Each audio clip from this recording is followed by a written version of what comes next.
Alright, so today's video is about the Iron-Blooded Orphans series. This is the Gusion Rebake, I believe it's pronounced. Gundam with giant scissors. So that's kind of why I'm doing this. Giant scissors. Can't go wrong. So I'm really looking forward to this one. It is going to be the last high grade I build here, where I'm currently living for probably the last Gundam kit here where I'm currently living for probably the next month or two, so the filming location will be a little bit different from normal. There's going to be a little bit of a change up as well with cameras. I've invested in a new one, and I'm going to be filming today on that. So let's jump into the build.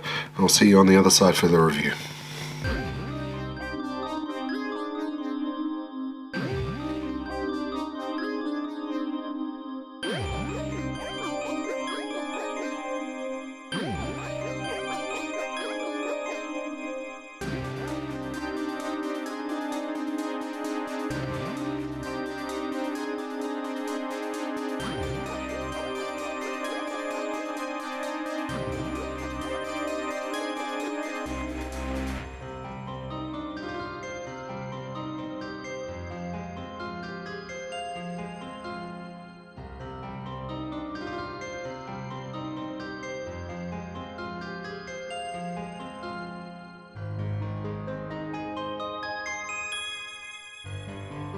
Alright, so here he is, the Gundam Gusion Rebake Full City high grade mobile suit from Iron-Blooded Orphans. Now this kit I was pretty excited about getting, and I will admit purely almost for, you can kind of make it out in the back image here, the giant scissors. So these giant scissors are a really cool feature, and they're probably one of my favorite weapons from the Iron-Blooded Orphan series. Now you can tell from me putting this model back, I have been having serious troubles with the weight of the back unit. So the scissors are really heavy in comparison to the rest of the suit, and it stands super awkwardly without a stand for it. Now, I do really like the overall design of it, but there are a few major problems. So let's jump into those before I talk about the things that I like about it, because there's a few parts that I quite like about it. It's got some really cool little features. But first off, let's talk about what I don't like. Alright, so number one on things that I don't like about this is that it comes with just a absolutely ridiculous amount of stickers. So this whole sticker sheet is pretty much everything that's wrong with these high grades. There's just so much going on in here. There's a whole heap of white, there's all these browns, there's these oranges, there's these blacks, and all sorts of things, well, grey, black colors. There's all sorts of things going on, and there's so many things going wrong with it as a result. Now, most of the color on the head here, so these white stickers and things that are going on around the head area, they are all stickers. The orange is actually like actual orange part, which is quite cool, but you get like this head here. Come on, stop trying to focus in close, there we go. So a lot of the parts on this are all stickers. So, and that's not a problem in and of itself. It's just on a high grade.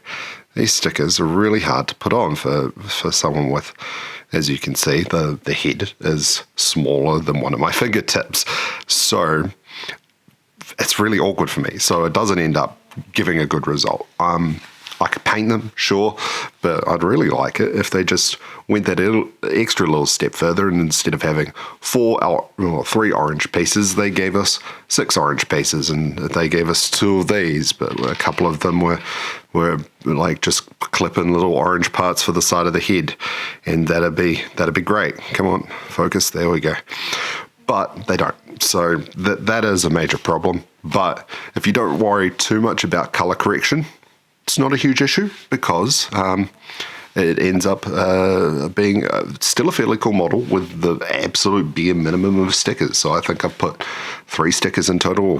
Granted, one of them is coming slightly loose on the top here.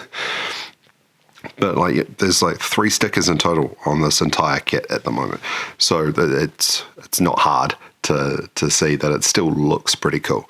Now, the other thing, obviously, I touched on it before, is its weight distribution. So its weight distribution is pretty janky. So you take this off, you can kind of leave the backpack on and it's still all right. But you take the scissors off and it actually stands all right. But the scissors, which are easily my favorite part of the kit, are also part of the problem. So those are probably the biggest things, is its weight distribution. It's a really, really light model by itself, but you add that backpack on and it gains a lot of back weight, and it just likes to fall over without an action stand. Now, it doesn't come with an action base, but it does have the little standard 3mm adapter in the crotch there, so you can easily mount it up onto an action base without too much effort. But yeah, let's jump into a couple of things that I like about it. So let's talk about the scissors. So you would have noticed it got a little bit dark, so I've put my light in place so it's a little bit brighter here. So the scissors, these are really cool. So it starts off, it's this kind of thing. It acts as a bit of like a giant butt flap on the back. So this part here just goes into the back and boom, nice and easy. It's pretty secure in there as well. You kind of want to give it a bit of a wiggle to bring it out, because it's got this kind of squarish part around the base of the peg, which sits really nicely into the back here.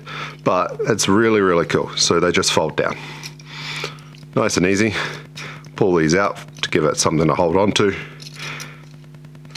Giant scissors. So, yeah, super cool. Really, really cool part of the kit. There are some pretty obvious nub marks on here.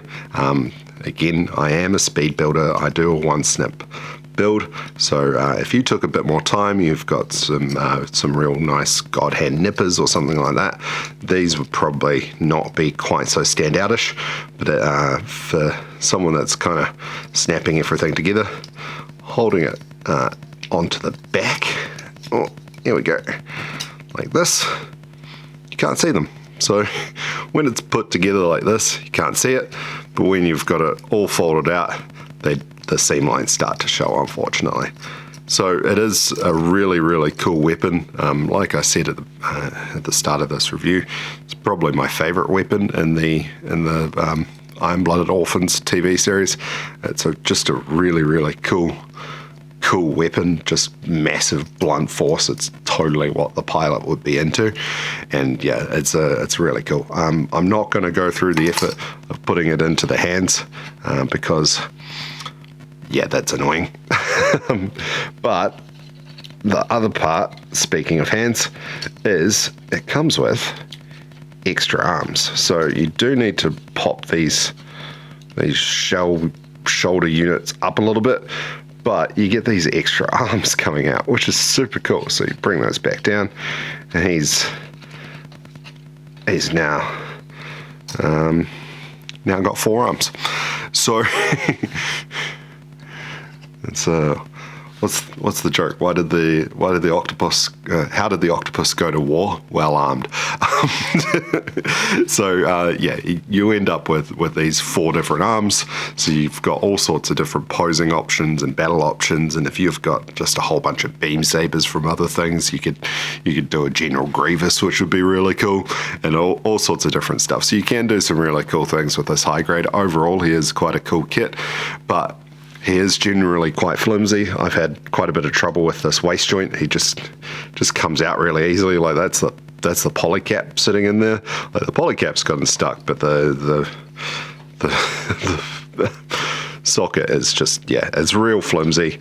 He falls over quite easily. I've had a lot of problems with these IBO kits in the past. Actually, the high grade IBO kits, they're cool and they look great, but I can't stand the foot design. Like these feet are just atrocious, in my opinion. I absolutely despise the style of feet. I'm not a big fan of the waist and this like stomach area on the chest or on the body. I'm not a big fan of that design. Like, it looks kind of cool on the Barbatos, but because it's so unique. But on these other ones, I find it really flimsy and a little bit on the weaker side. I quite like the real firm, sturdy bodies on them, but that's just my opinion. But yeah, overall, really cool kit. I'm not going to give it an incredibly high. It's definitely a mid-tier kit. It's worth the money if you don't already have a Gusion. It is quite cool. It rounds out an IBO collection very nicely, but it's definitely something for if you're looking to fill out a collection rather than to try and bring someone into the hobby, or even as a starting point for the hobby, because the overall end satisfactory result I don't feel is incredibly high. So it's definitely for someone who's already enthusiastic about Gunpla, not for someone who's just getting into it or to get somebody into it. So yeah, that is the Gusion. It is a mid-tier, but that doesn't mean that it's a bad kit. It just means it doesn't quite meet the expectations I had for it. Overall, I quite enjoyed it. It was a nice little sit-down afternoon, early evening build, and yeah, it was fun. So that's the end of this review. Thank you for getting this far, if you did get this far. I will see you on the next one. Please make sure to like, subscribe, all that good stuff, and I will see you for my next video.